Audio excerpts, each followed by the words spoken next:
What's going on, Jets fans? Rob the Random Jet Fan here with my second video for the day. Just got out of school and, of course, saw all the news that the Jets flown over to California to meet with Aaron Rodgers. That group included Woody Johnson himself, Robert Saleh, Nathaniel Hackett, and Joe Douglas. As you all probably know, I was on the Derek Carr train, but that ship has sailed, so got to pivot. My only concern about this is I hope Woody Johnson doesn't step in and either hurt the deal or overpay in the deal.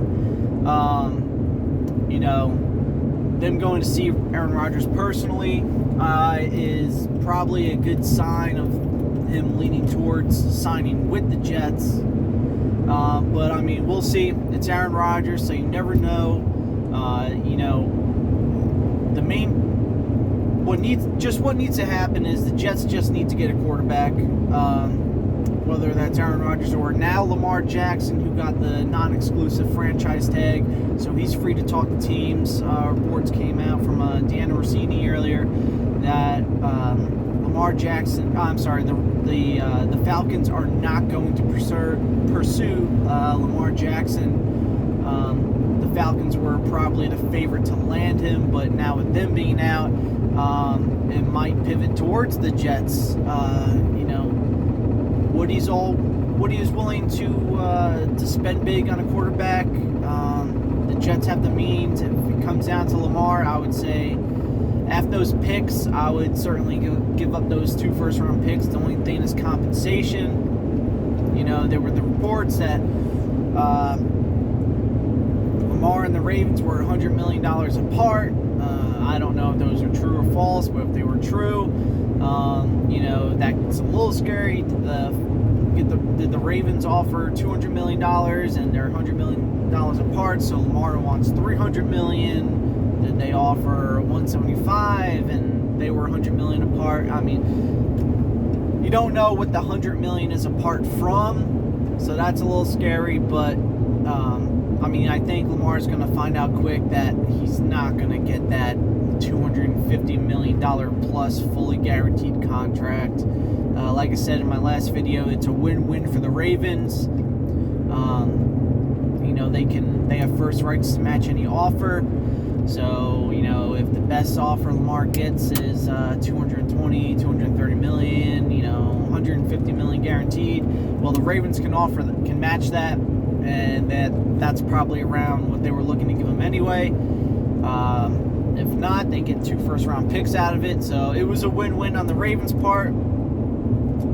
But, back to Aaron Rodgers. Another thing that kind of scares me is a little bit as they negotiate. I'm sure they're kind of hammering out, what would it look like for you to come here? I'm sure Aaron Rodgers saying, I want specific guys. And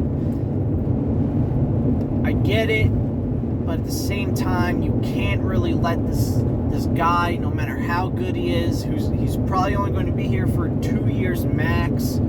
You can't let him dictate where your franchise goes. David Bakhtiari is one. I talked about him before. He's been injury prone the last few years. You can't really let Rodgers dictate, okay, now you need to go out and sign this guy who, again, is injury prone. Our tackle position has been injury prone the last few years. And so, you can't really let him dictate what your team does. You can't really have him kind of hold your team hostage a little bit on, who you need to get to supplement him coming here. But, it doesn't need to be said. Aaron Rodgers would be a huge upgrade, top 5 to 8 quarterback of all time, 4-time MVP, the stats and his legacy.